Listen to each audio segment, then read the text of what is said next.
Restez connectés à l'Afrique de l'Ouest où que vous soyez. Téléchargez dès aujourd'hui l'application WADR, désormais disponible sur Google Play Store et Apple. WADR. You can listen to us on 94.9 FM in Dakar through our website www.wadr.org.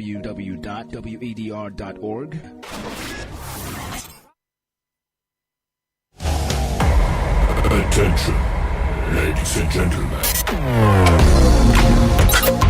It's time to embrace a youthful mindset and envision your future.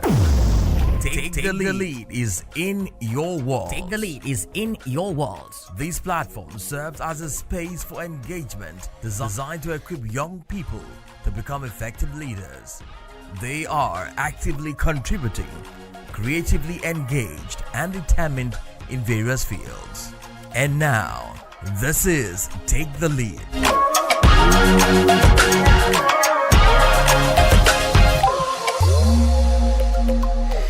Hello, Africa, and yes, the world. A warm welcome to another exciting edition of Take the Lead on West Africa, the Democracy Radio 94.9 FM, broadcasting all the way from Dakar, Senegal, the vibrant youth platform where bold ideas meet powerful conversations shaping the future of African youth. I am your host, Augustine Curley, and as always, it's a pleasure having you joining us. Today's conversation is one every young person can relate to.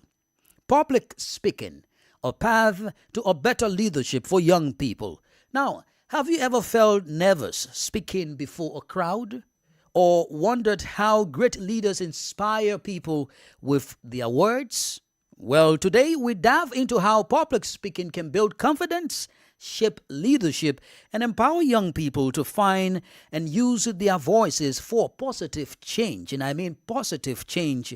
We will be exploring why communication matters, how young people can better confidently speak, and practical ways to develop this life-changing skill. And guess what? We want you to also be a part of the conversation today. Join us right now by sharing your thoughts, experiences, and questions in the comment section on our Facebook and YouTube channels at WADR English, and we'll read them out on the program. Stay tuned. Turn up the volume of your radio or phone, whatever you're using, and let's take the lead together. Let's now recognize our panelists. With me in studio, I have Kellen D.M. Iwangu, and he is a student of political science and international relations at ISM, an institution here in Dakar. How are you doing, Kellen, and welcome to the platform. Hi, Mr. Augustine. It's a pleasure to be here today, and I'm doing very well. How's your studies? Oh, my studies are going good. Okay, great. I mean, you were studying international relations and political science. These are two important courses that will require you to communicate with people. Yeah. And it's of no mistake that we have you in our studio today. Tell us a bit about the reception so far when you arrive at our office. How do you feel coming to also speak with your fellow young people? So, to be honest, I was a bit afraid at the first time, but when I met the woman at the reception, Doria, she received me like very well. I was like, it's gonna be cool. And also when Melvin was there, he talked about the way you used to attend these kind of shows. So I say like, okay, I will do it. Okay, great. Well, welcome, Kellen. We also have all the way from Port Harcourt, Nigeria, Dr. Chioma Izuwafo. I think she will tell us more about how that name is pronounced. She is the CEO of Salt Drive Media. It is a strategic communication consultancy media company that provides strategies towards communication and furthermore. How are you doing, Dr. Troman? How are you doing? And welcome to the Youthful Platform. Thank you so much for having me. I'm quite well this evening, and I hope it's same for you. Yes, I'm okay. How is Nigeria? How is the weather condition? Quite well. It's a sunny day here for us. Okay, great. We're happy to see that. But River State is going to be quite always raining. And today is sunny. So yeah, it's a good one. All right. We also have Daniel Gabriel Orok, and he is the founder of Daniel Rock Echo Concert in Lagos, Nigeria. How are you doing, Daniel? Welcome.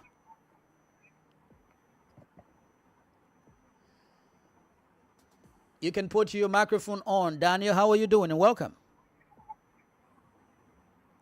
Thank you. Thank you so much, Mr. Augustine. Thank you. I'm doing very well today. Thank you. How is It's good to be here. Yeah, how is Lagos?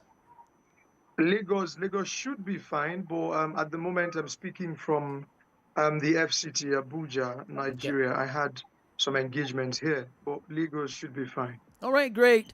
As well as our valuable listeners and viewers, we encourage you to share your ideas with us. Now, today, public speaking remains an essential skill across various fields, including government, business, and advocacy. The discipline has evolved with technological advancements, now incorporating video conferencing, the multimedia presentations, and other innovative communication methods. Now, let's take a moment to listen to Leto Nana Ama Aponsa. She is an emerging public speaker who displayed her speaking skills at a West African Music and Arts Festival held in Accra, Ghana.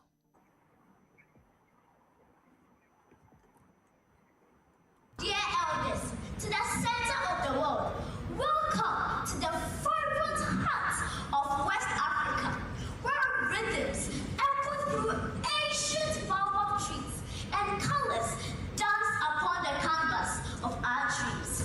Today, we gather here not merely as spectators, but as participants in a symphony of existence. Listen closely as the instruments themselves speak.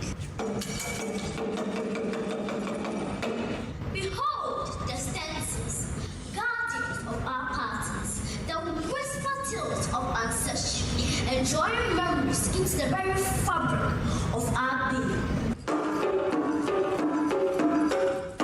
The drums, our heartbeats, each beat resonates with the spirit of the warriors, the rhythm of our culture, and the call to dance. So, let the music swell, the canvases roll, and may our hearts beat in unison. For today, we celebrate the magic of West Africa. Akwaba to history, Akwaba to our rich land, Akwaba to our rhythm. Thank you.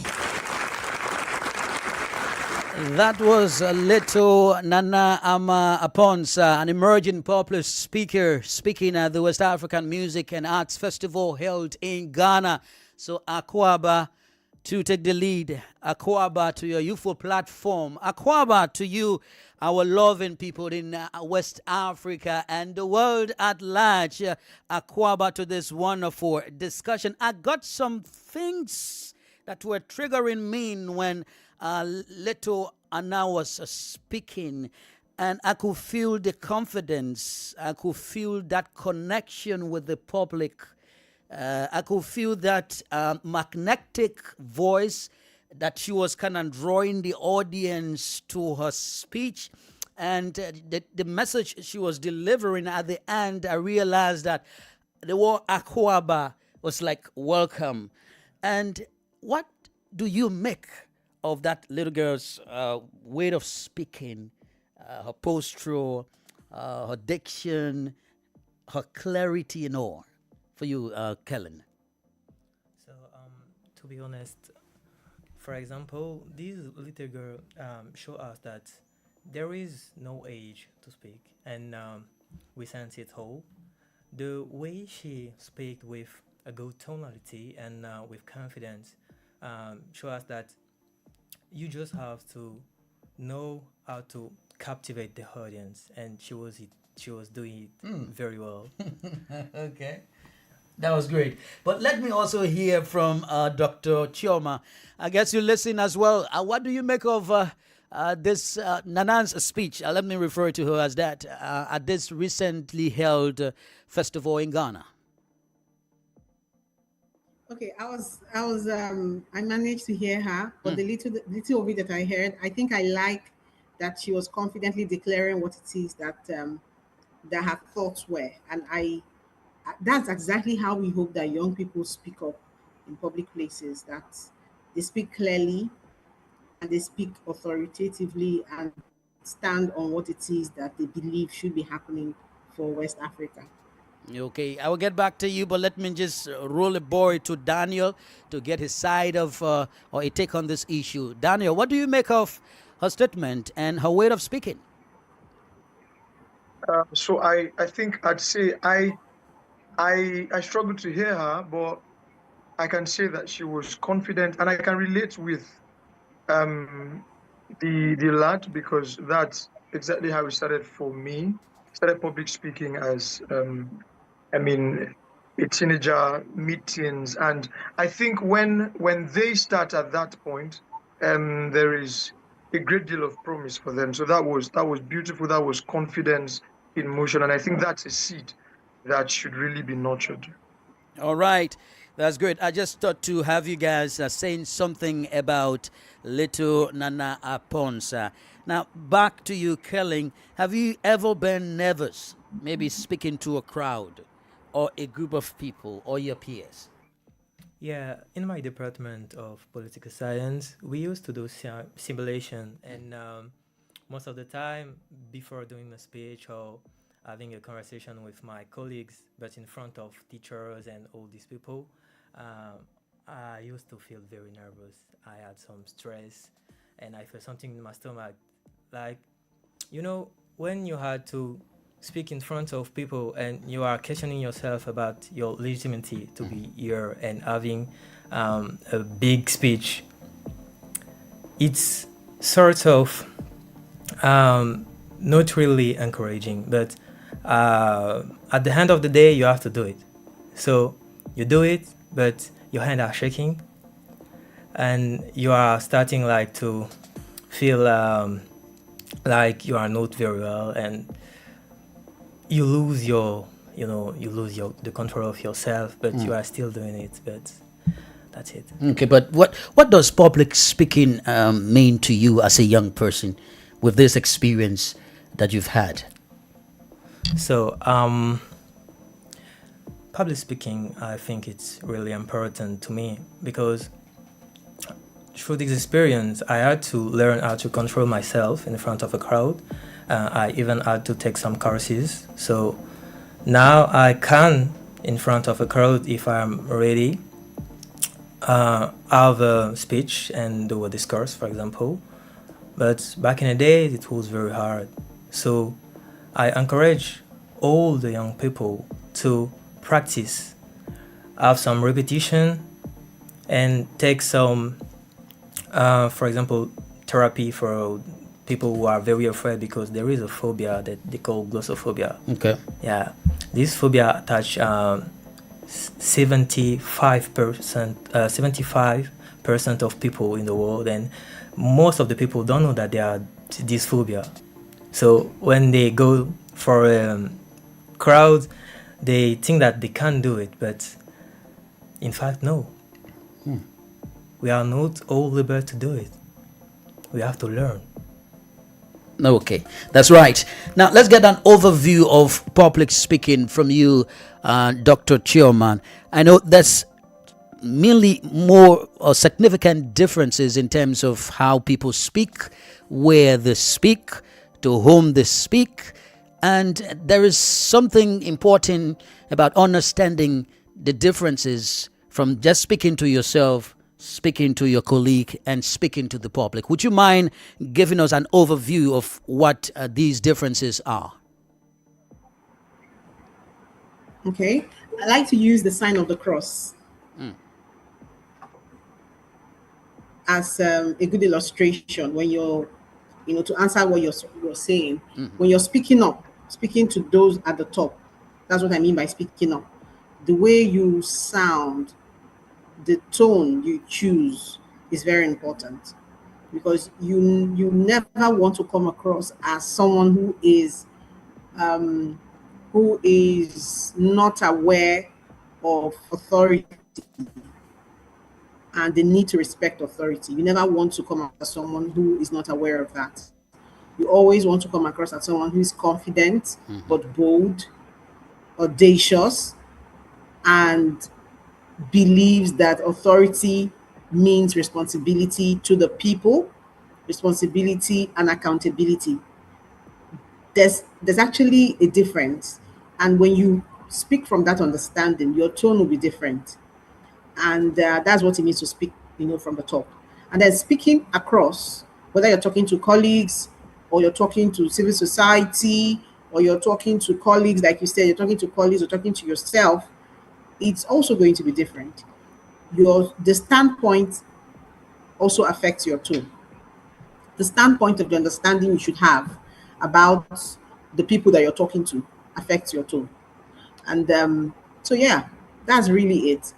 If we are very deliberate about the tone, it helps you know the choice of words. Know that there are certain words you cannot use when you're communicating, because it's not about what you're saying, it's about how it is landing.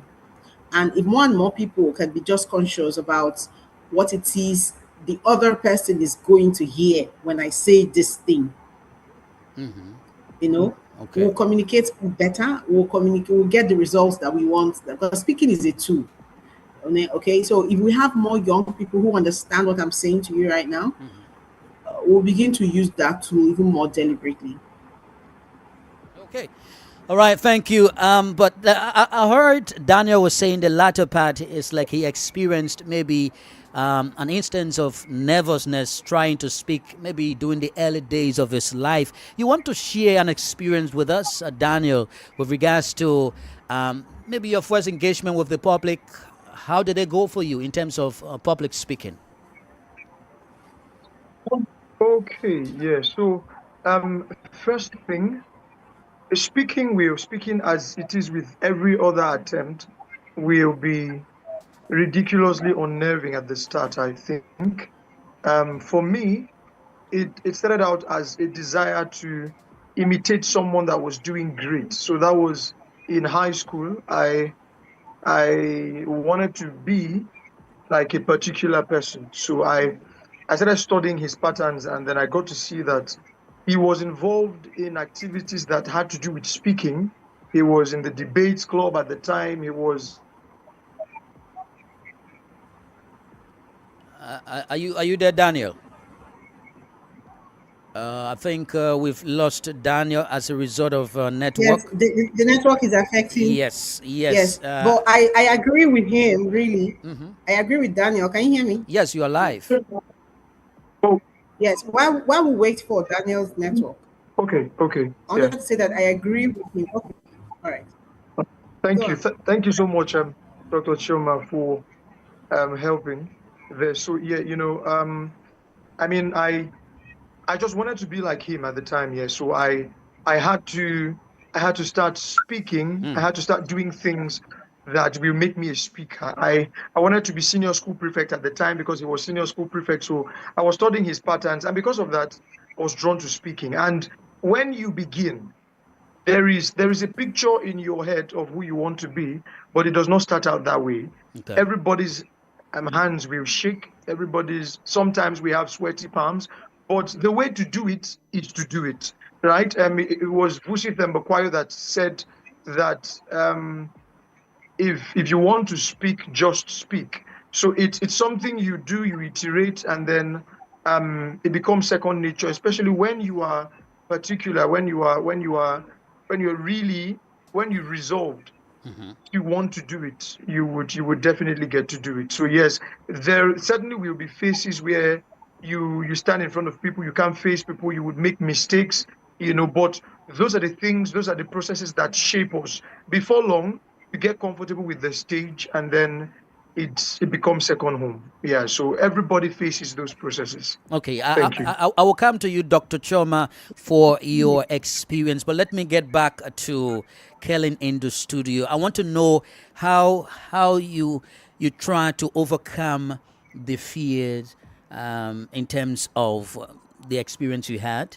And now that you sit in studio, you sit on a live program and speaking to people, how did you manage to overcome these, little difficulties that you experienced earlier? So honestly, it was not very hard, but it engaged like the help of one of my teachers at school. He used to ask me to do a presentation in front of the class because he noticed that I was a bit scared and shy. So every day I had to present something in front of the classroom to build my confidence and also learn how to express myself without expressing fear. And now I've started to realize that I can do what other people are able to do. Okay. And it's also getting better because I met people who are attending to the same goals than me, like Malvin, for example, who is a great guy and is also the one who make me come here. Mm-hmm. So I had to learn through these people, through the people who teach me some things at school, and that's why now I'm feeling like more comfortable when I'm doing a speech, when I'm having a simple conversation, because it's very hard when, for example, for a French native speaker like me to speak in English in a live show. And I'm still trying, I'm still learning, and I hope one day I will be a better version of myself. That's great. Dr. Choma, this little Nana spoke, but I don't want to be gender biased, but the fact that she's a female, little at that age, and the confidence she had, her diction, the connection she had with the audience, expressing herself, and the message she was sending goes beyond far just being a little girl, but they were looking at her as a future female activist or a female leader. And how would you describe your own experience coming out and in terms of how you were engaging the public? At what age did you begin engaging public speaking? And then how was it for you? Being a female, who one would say, okay, mostly the females will begin from the kitchen and want to first learn how women do things, take care of home before trying to do other things. How was it for you? Just give us a hint of how it happened. Well, because we are in Africa and a lot of, what like the question you just asked me about the whole gender situation, it's a pity that we always have to talk about it because it's still the reality of a lot of young people, right? So for me, I actually started as a teen.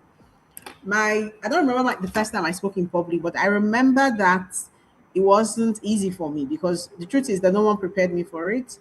I was just thrown out there, maybe, but I always avoided it. I always avoided public speaking, even though I enjoy talking. They're two different things. Mm-hmm. But because no one prepared me for it, I didn't feel like it was adequate. What I had, the skill I had at the time was enough for me to go stand in front of a school and talk. So anything about news reading, anything that would put me in front of the public or a crowd, I would always avoid it. And I got away with it for a very long time, until even after secondary school, when I, in the whole seeking of a university admission and church. It was actually church that started helping me to build the confidence I needed to finally be in front of people. I remember the one I remember is the first time I had to go share what I know about God in front of not a big crowd, but young people like me. And I was just talking. I was just saying what's in my head. I've just been studying and reading a lot about God. And I just shared all of that. And by the time I was done, there was a round of applause and a standing ovation. And I was surprised. Like, I wasn't expecting it. That wasn't what I was going for, really. But whatever it is I said that day must have really connected with them. And now that I'm very aware, I've been trained, I'm training others. I train young people as well and children. I've come to know what it is that made them stand to clap for me. It's because I resonated. And that's one thing that speakers must always aim for, to make sure that they understand the audience and the crowd they're talking to and speak from the place of the person that is listening. and care about the person you're talking to, and not about whether your voice is fine or your accent is okay or you're using the right English. All of those are distractions. So I have also come to groom others, and one thing I noticed that for each time they didn't care about any of the things I just mentioned now, and they just cared about passing out the right message to the people that were listening to. It was always one place that they would nail it, and it's been a great experience for me ever since. And especially because now we have social media where you have to like do videos, do a reel, and then do, public speaking has gone beyond standing and just talking to a crowd. Now you have to stand in front of camera, you have to go live, like we're live right now. I'm not just talking to you, I'm talking to other people. So it's actually public speaking we're doing here right now. Sure. So that grooming and that preparation, it's something that will take you across different journeys and different spaces you find yourself eventually.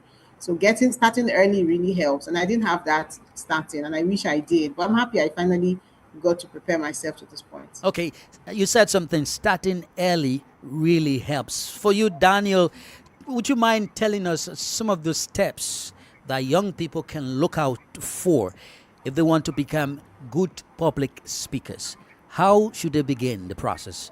What are the tips to becoming good public speakers that you know so far? Okay, so first I'd say try hard not to run away from the opportunity when it presents itself. That's the only way to grow in the journey of speaking. Seek to speak.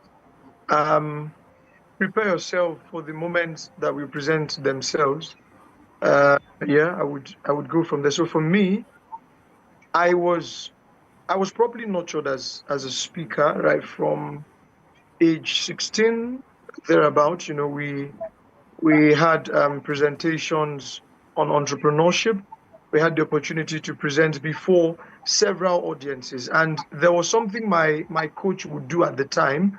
What she did was, beyond the primary audience that we were preparing for, she would engage us. She would invite people to listen to us. She would take us to places, right, to different events, to ensure that we are testing the waters. We are gaining the experience even before the main opportunity presents itself. So and that gave us an edge. We presented nationally, became champions in Nigeria, went to Ukraine, Odessa at a very young stage to present before an audience of over 20 countries from different parts of the world. So from that experience, I'd say embrace the complexities that will come with trying to navigate the journey. The end is beautiful, but there certainly will be crucibles, right? You would have to practice. I'd say practice, and also ensure that you have a focus, a niche of focus, right? If you want to speak, what are you speaking about? To whom? And then where will you be speaking? Once you can define these things clearly, then you can chart your speaking course and reduce the tendencies of having to learn for too long, and then just begin speaking. Okay. So for those who want to speak, just speak. Yeah. All right. Now we're also talking about how public speaking can help a young person to become a better leader. Do you believe that public speaking is a form of molding a young person's ability to become a good leader? If so, what do you think it is important? Yeah, I believe that public speaking is a communication skill who is very necessary for becoming a great leader.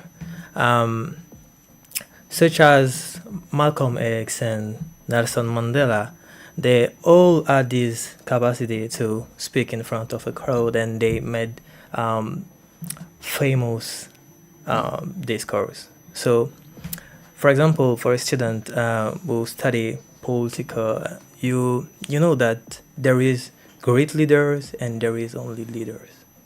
And for the great leaders, you just notice that they had this capacity to express themselves and touch the audience without even a contact with the good words, the great tonality, and a speech will make for the audience. Okay. For example, when you listen the discourse of Malcolm X, the one where he say, "I have a dream," even if you wasn't there, this discourse touch you. You are like, yeah, this guy can guide me. And for a young, aspiring leader, the fact that learning through these people can help you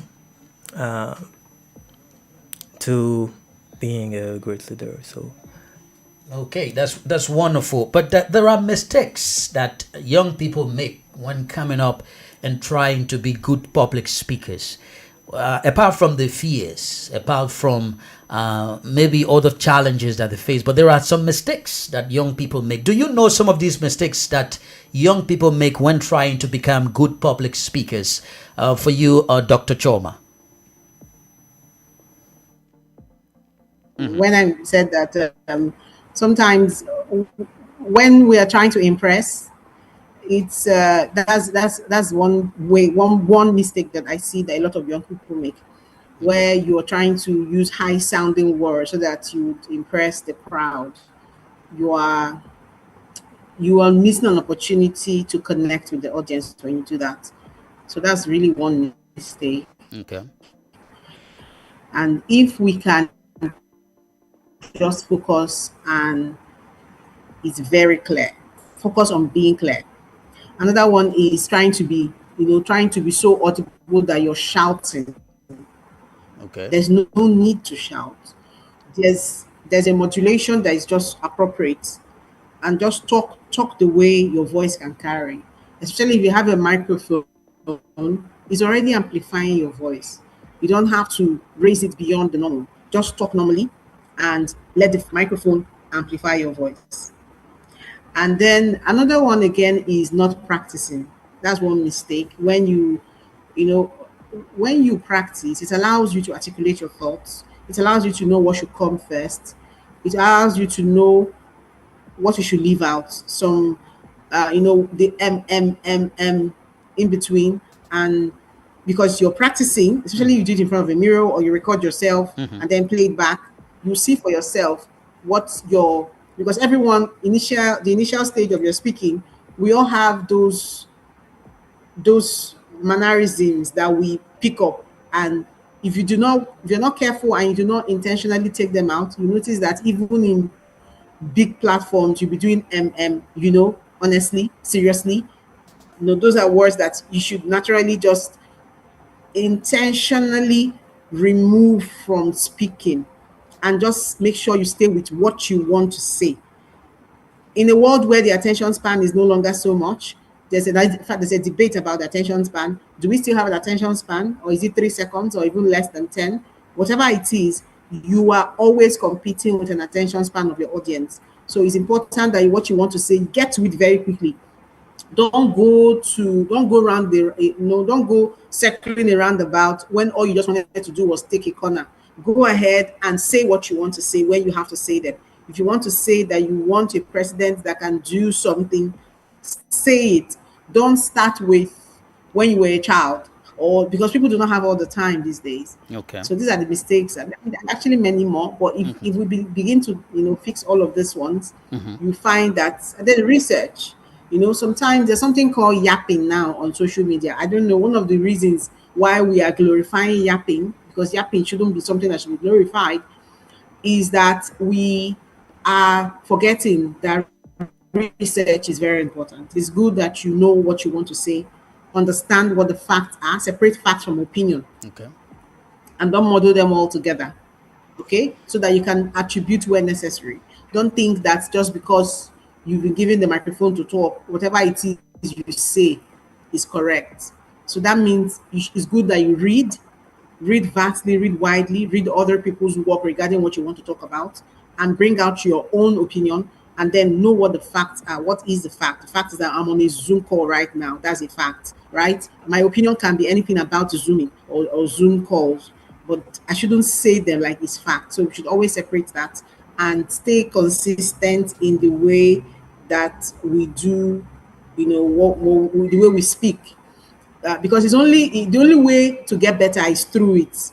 You have to start with being cringe. Okay, yeah, Unfortunately, right. that's the only way to get better at it. Okay, but there's some things that also we should consider. Perhaps Daniel, you can come in with the idea. What's about body language while addressing the public? Let's look at eye contact. Let's look at the hands. Are they moving? Where in which direction are they moving?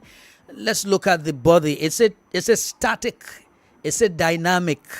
Let's look at the neck. Are you just looking one place, or you are kind of twisting your heads? And let's look at the tone. I think, of course, Choma talked about the tone, whether speaking high or low. But what do you make of these things that I've just mentioned? The body language. Is it something, or are there things to consider when someone is addressing the public? Of course, definitely. So, communication goes beyond being verbal. There is need to understand that your body speaks as much as your mouth does. Verbal communication is just one part of public speaking. 2 days ago, I was addressing some students, trying to correct them during their presentation, their business presentation. I observed that while giving statistics, while saying things that were sad, sad realities, the country, they would smile, they would be relaxed. And I said, no, that does not drive the message.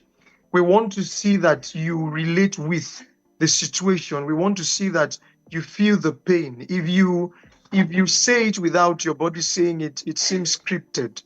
Yeah, but if it comes from the heart and your body speaks the same message, then it shows that you relate with it. So rather than say, in Africa, we have 360 cities without electricity, they were smiling, they were happy. I said, no, your face, your eyes, your body, every part of you has to be in sync when communicating something.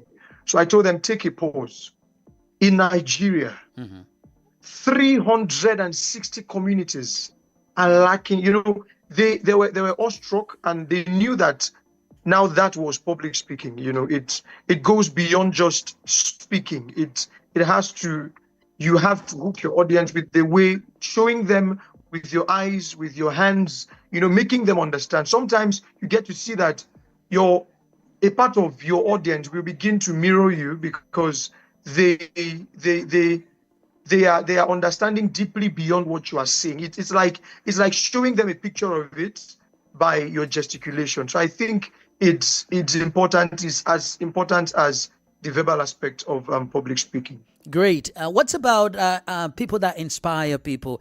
I heard you, Kellen, talking Michael Du Bois, Nelson Mandela, and other great people who spoke to huge audiences, and they were famous people. What's the connection for you, Kellen? How do these people help other young people to become good public speakers? So it's because we project ourselves through them. They did start at our age. We know that when we are young, we should have some reference, and these kind of reference are the good ones. So for us, it's very important to see what they did and try to reproduce it. Okay, do you believe the aspect of debating, like debating a subject in school, or maybe in a club, it could be a press club, or maybe a science club or political science club, like you are doing political science, where people debate issues? Does that help in any way to become a good public speaker? Or is it only about addressing maybe your colleagues or maybe school-related issues? Does it in any way also build your capacity to address large audiences? It's built. Because public speaking is not only speaking to a crowd, it's also speaking to someone in front of you. Like you can speak if and unknown people on the road. And if you know if you have the emotional intelligence to know how to speak to him, you can use this one to speak to a crowd. So speaking with colleagues in class and having a debate, it's also public speaking. Okay, great. Well, you are listening to Take the Lead on West Africa Democracy Radio, broadcasting on 94.9 FM. And we are also streaming live on YouTube and Facebook at WADR English. So far, we've gotten some reactions from our YouTube page. We will see if we can take comments once we get them coming. So just keep following us, and we shall be right back. Please stay with us. Hey people, my name is Mello, Afrobeat singer from Guinea, and I love listening to the program Take the Lead on West Africa Democracy Radio. Hello, my name is Fatou Bintou Asuke. I'm the CEO of African Start Shop, and I love listening to your program Take the Lead on West Africa Democracy Radio. Well, welcome back to Take the Lead, your youthful platform where we set the agenda for important discussions about young people. We have some professionals with us as well as a student discussing pathways to becoming better leaders through public speaking. Well, on our YouTube channel, we have Melvin Njai has posted, he asking a question followed by a comment. So our guests will certainly respond to that. He says, public speaking may cause fear. Yes. However, is it a question of mentality, in my opinion?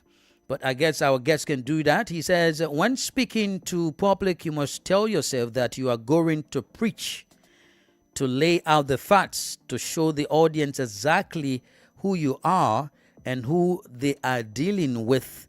He also says that lays the foundation to confidence. With that mindset, you must make sure you do a good speech. Moreover, believe in what you say in your speech and in yourself and what you say in your speech. That's a reaction coming from Melvin Njai on our live YouTube channel. We will get reactions from that. But what do you make of that? He's asking whether it is a mentality. Public speaking may cause fear. It's a question about mentality, how you think or whatsoever. What do you make of that?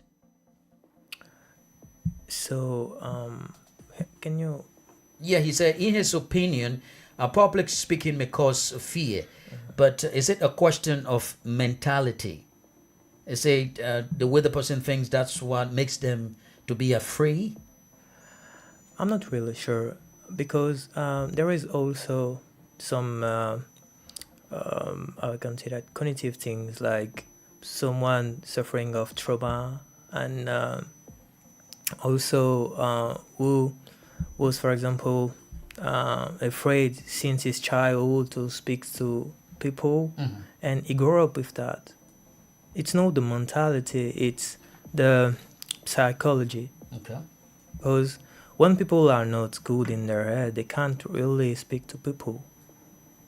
Okay, great. Now let's connect public speaking with leadership. Beginning with you, Dr. Choma. How does it help a young person to become a better leader? One will say speaking is also different from taking decisions, especially when you are in leadership position. But how does it connect from public speaking to becoming good leaders? Is there any connection there? Please share with us your thoughts. Absolutely, there is a huge connect. In fact, a leader that doesn't speak is going to struggle with communicating their vision. Because you need to speak for the people to know what it is. Where are you taking them? The only way for you to do that is for you to speak, and speak eloquently and speak clearly. All right. So speaking and leadership, they are Siamese twins. You can't separate the two. You always want to keep talking to the people you're leading. The people following you need to always hear your voice, hear you speaking, hear you and know exactly where your mind is as you go on the journey with them, as you're leading them. You can't, if you're leading without speaking, you probably would be taking a walk. That would be like taking a walk. So speaking and leadership, yes, there is a great connect, and you can't actually separate the two. Okay, what's about you, Daniel?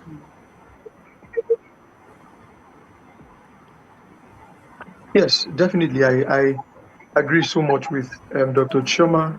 Speaking is non-negotiable as a leader. You want to ensure that your audience and the people following you understand clearly where you're taking them.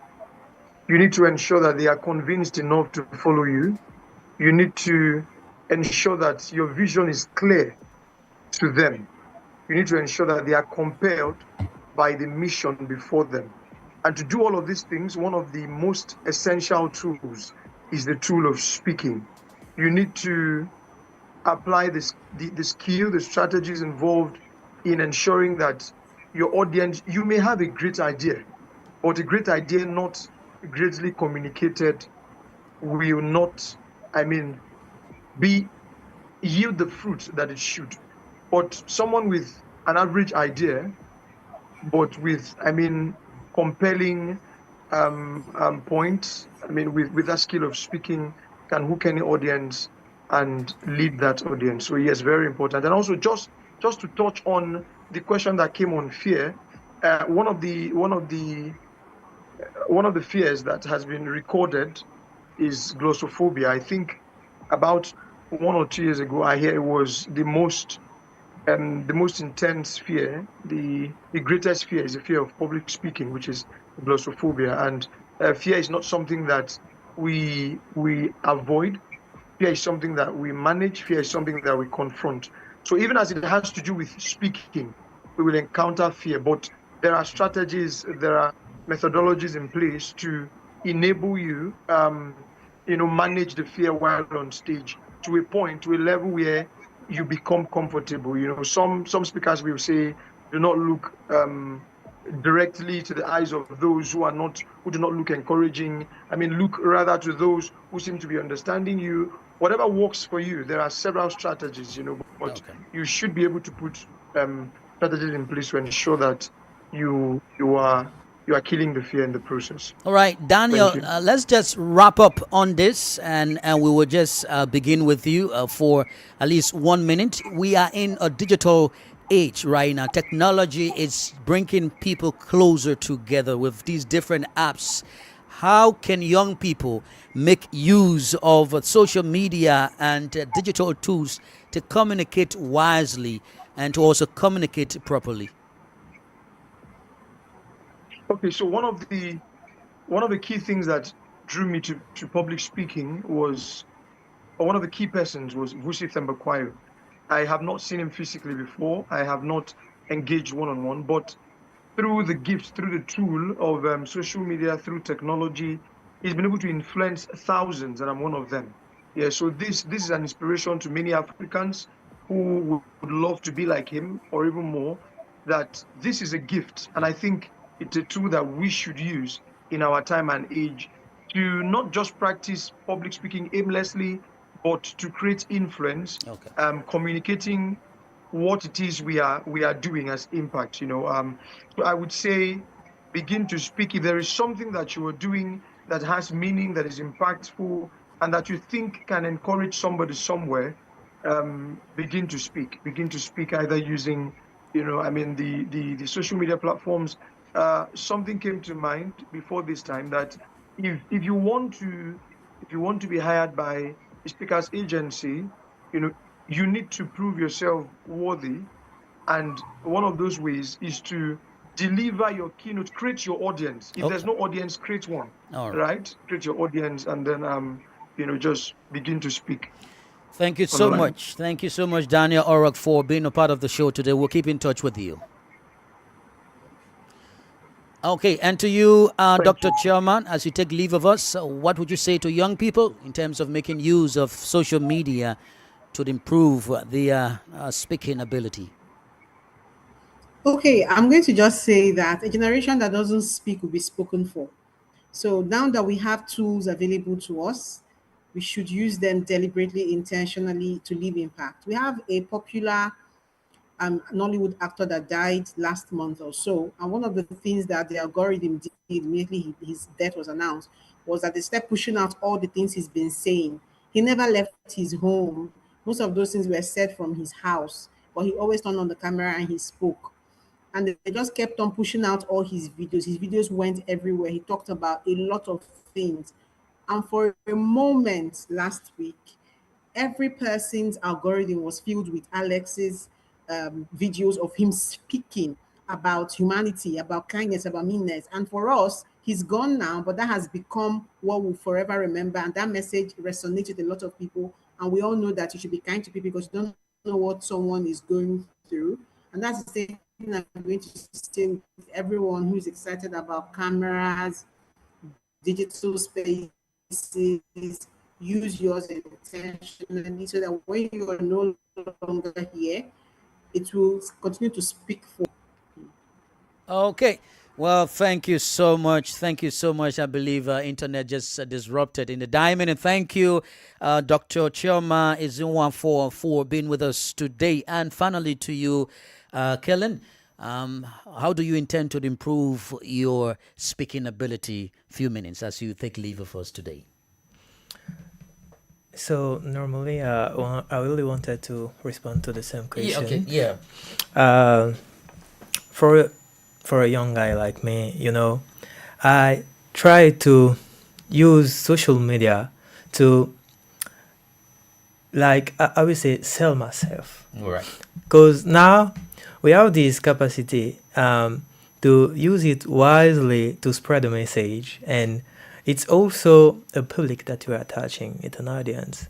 Okay. So I encourage all the young people to use social media as a tool who can allow them to touch people that they have never met. Okay, to touch people they have never met. Well, listeners and viewers, that's it on this edition of Take the Lead on West Africa, Democracy Radio, all the way from Dakar, Senegal. It's been a great pleasure having you with us today. Join us next Friday for another live episode of this program. Remember to take the lead in shaping the discourse for the betterment of young people in Africa. My name is Augustine Curley. I'll talk to you another time.